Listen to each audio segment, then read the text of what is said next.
How do you treat people? We've got to treat people with love. We've got to treat people with kindness. We've got to treat people with the Jesus kind of treatment. I can imagine if Jesus walks into your house, I can imagine how you will treat Jesus. But you never know. What if Jesus comes in form of a stranger, but because you think this is a stranger, he's not somebody important, and you look down on him, not knowing it is Jesus that has come in form of a stranger. God is particular about the way we treat people. And if we treat people well, it will open up God's blessings upon our lives. It will open God's favor upon our lives. Do not look down on anybody that is in a position that is lower than you, or in a position that looks lower than yours, because you never know when positions may switch. Some people you meet will help you, and some people you meet will hurt you. But which of these two characters will you choose? Will you choose to help people, or will you choose to hurt people? The way you treat people matters, because it is a determining factor to whether people will speak for you or speak against you. God is in every creation that he made. So if you treat your neighbor well, you are treating him well.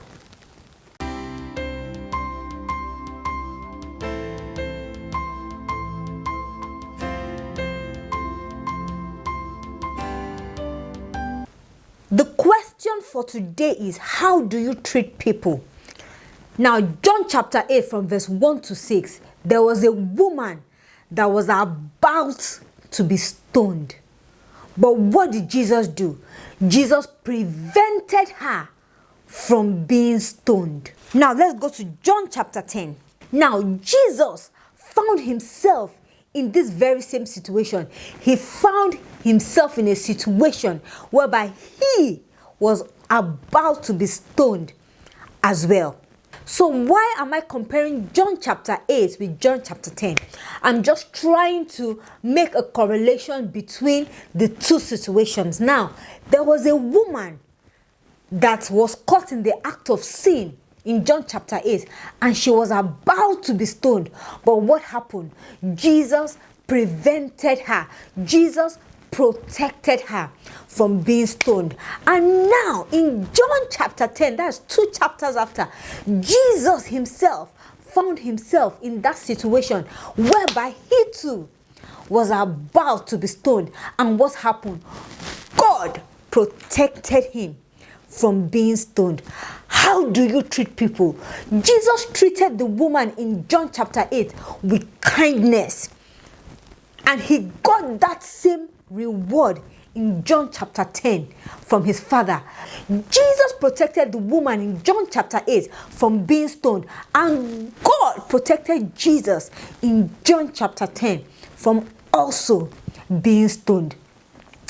How do you treat people? Now, the life of Jesus when he was on earth is either to teach us something and to be an example to us. The woman was about to be stoned, but Jesus treated her with kindness. He treated her with love and mercy, and he spoke for her. Verse 7 of John chapter 8, Jesus spoke for her. So they were asking Jesus what they needed to do with the woman. And Jesus spoke on behalf of this woman. He said, "He that is without sin among you, let him cast the first stone at her." Jesus spoke for the woman. What did he do? He spoke for the woman, he protected her, and he defended her. Now let's look at John chapter 10.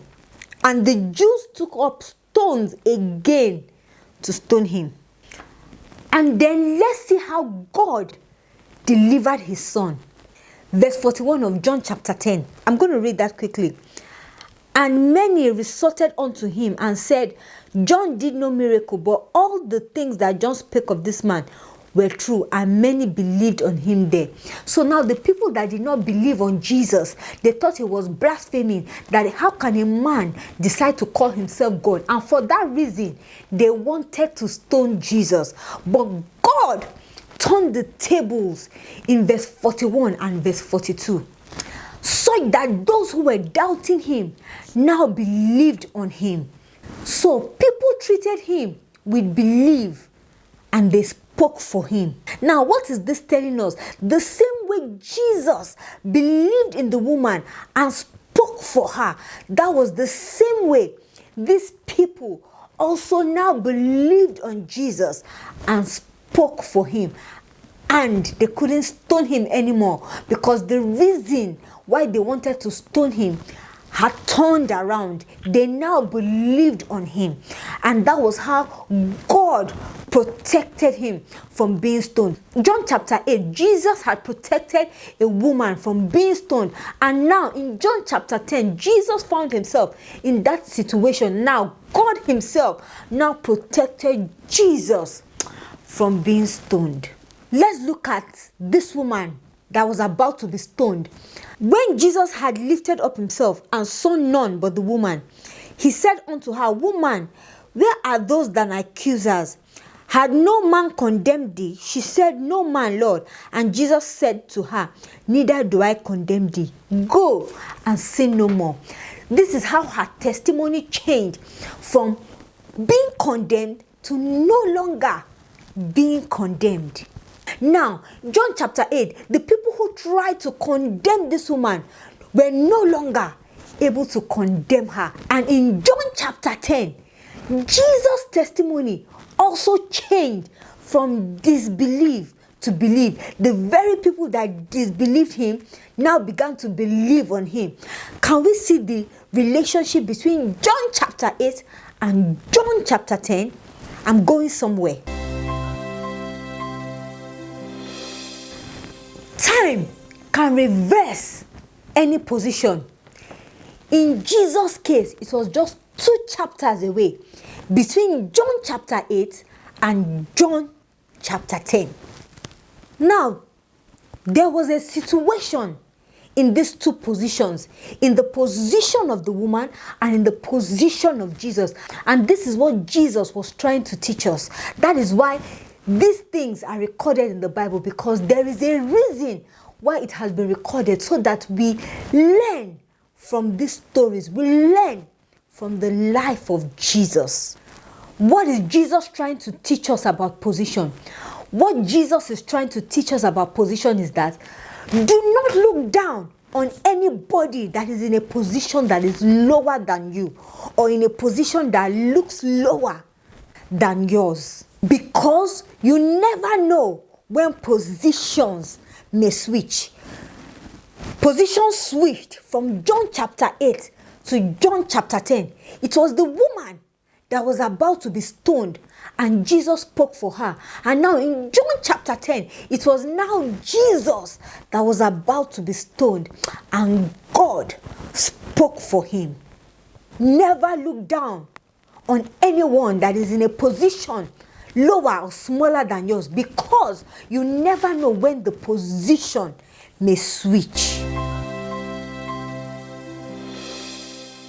The way you treat people matters, because it is a determining factor to whether people will speak for you or speak against you.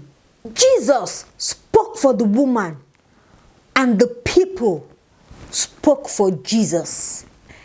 Except you are helping someone, never look down on them. Let's look at verse 6 again in John chapter 8. But Jesus stooped down with his finger and wrote on the ground. Now, Jesus' head was down, not because he was looking down on the woman, but because he was actually trying to help her.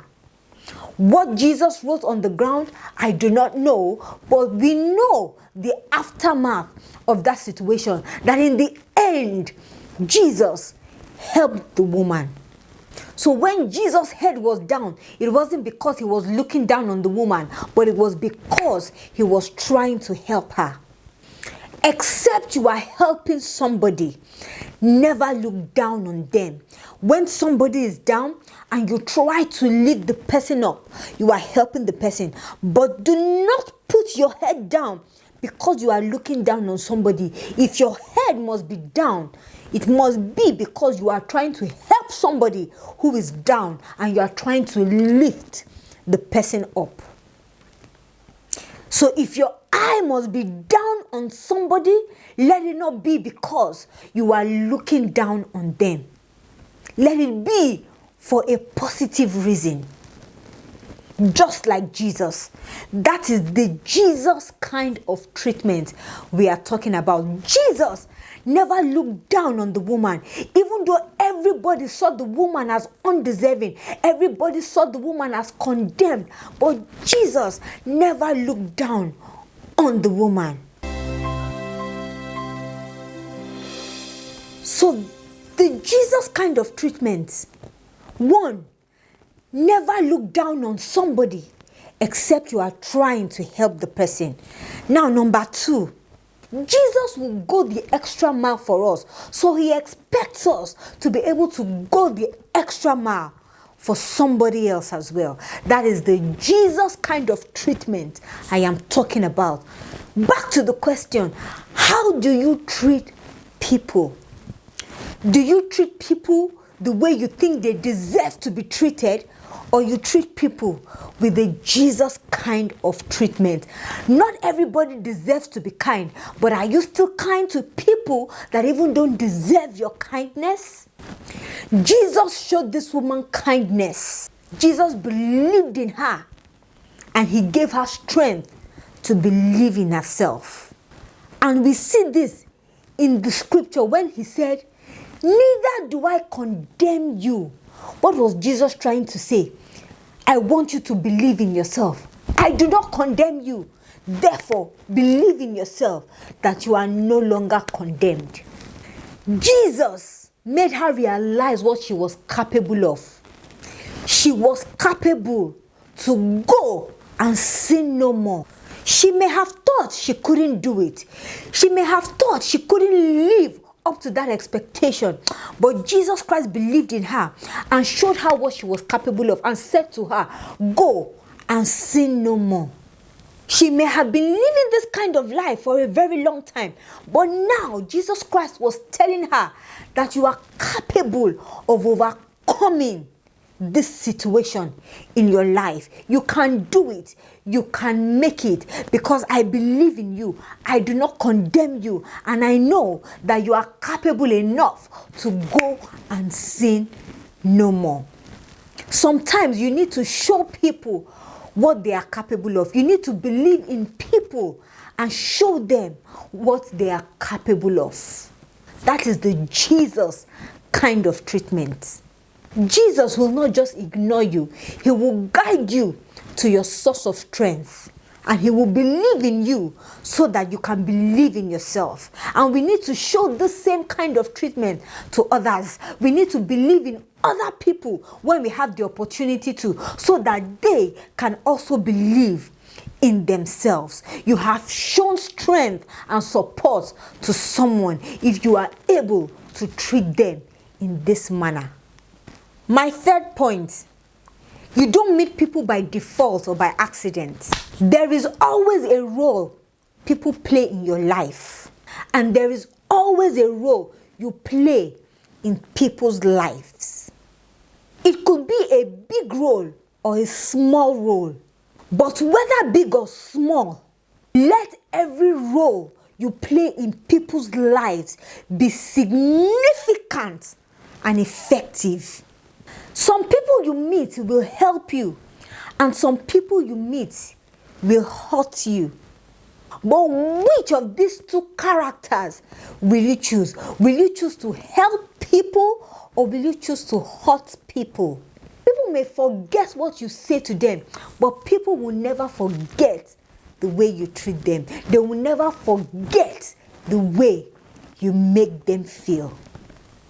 Now, my fourth point is the big small look. Don't try to make yourself look big by making others look small. And we see that a lot these days. People try to make themselves look big by making some other person or another person or other people look small, so that they can magnify themselves, so that by talking about the smallness of another person, they can magnify themselves. But this is not the Jesus kind of treatment.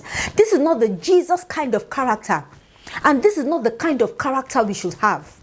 Never make yourself look big by making somebody else look small. Jesus was big enough. He was the Son of God.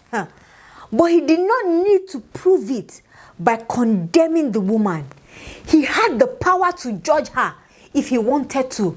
But Jesus did not need to prove his bigness or his greatness or his status or his position as the Son of God by condemning the woman. He didn't need to prove anything by making the woman look small. He could have decided to make her look small. He could have decided to make her know that, look, I am the Son of God. I can judge you if I want to. But Jesus did not do that. Jesus was big enough in himself, but he did not need to prove it by condemning the woman. The strength of how big you are is in your ability to help somebody who is smaller than you. The strength of how great you are is in your ability to see greatness in somebody else. Now, my fifth point on how to treat people with the Jesus kind of treatment: the story factor. Everybody has a story. If they could, they wouldn't want to be in the position that they are in. They would want to be in a better position. Everybody has a story to their situation. And sometimes you may not understand the story that the picture presents. But make up your mind to withhold judgment, just like Jesus did. Jesus did not judge the woman at all. He withheld judgment. You may not understand people's story, but make up your mind to withhold judgment. This woman sinned and deserved to be stoned. While in Jesus' case, he did not commit any sin at all and did not deserve to be stoned. But even the woman that deserved to be stoned, Jesus withheld judgment from her. Sometimes we ignore important people just because they look unimportant. Certain people might be holding a blessing for us, but we miss our opportunity because we do not pay attention to them and we see them as unimportant.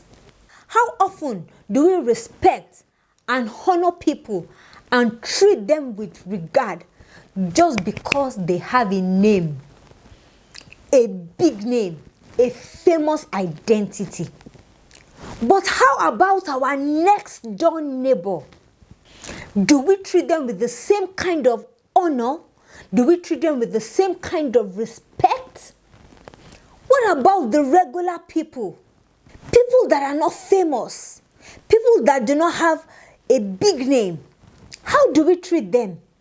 People that are not celebrities. How do we treat them? The regular people, the next door neighbor, the people we meet on a daily basis. What kind of treatment do we give? I can imagine how we will treat a celebrity as compared to how we will treat a regular person. Do we treat people well because we see them as important? Luke chapter 24. These men were talking with a stranger, and even though they didn't know he was Jesus, they still treated him well. Now, this was a man that they met on the road that they did not know he was Jesus, but they treated him with care and they treated him with kindness. It was getting dark and they told him to come in and stay with them and he can continue his journey in the morning. That was care. They paid attention to him, even though they did not know his name.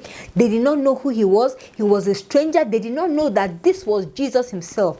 The big name, the name above all names. But they treated him with care. They were still kind enough to care for him. In Matthew chapter 25. Now, the Bible makes it clear to us that God is very concerned about the way you treat people. And this passage clearly tells us that he said to those on his right, when I was hungry, you fed me. When I was thirsty, you gave me to drink. When I was sick, you came to visit me. I was in prison, you ministered unto me. You helped me. You supported me. You were there for me. You stood by me. And they were wondering, when did we do all these things for you? And Jesus said, if you did it to your brother and your sisters, if you did it to your neighbor, then you've done it to me. If you did it to the regular people you meet every day, the day-to-day people you come across, if you did it to them, you have also done it to me.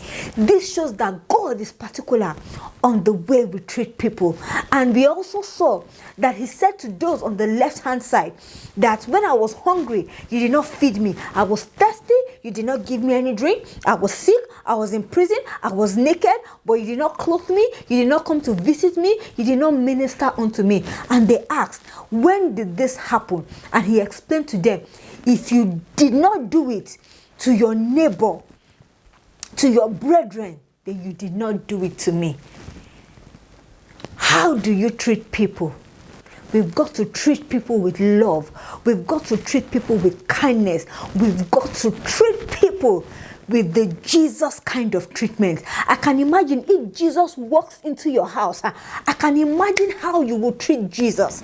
But you never know. What if Jesus comes in form of a stranger, but because you think this is a stranger, he's not somebody important, and you look down on him, not knowing it is Jesus that has come in form of a stranger. How do you treat people?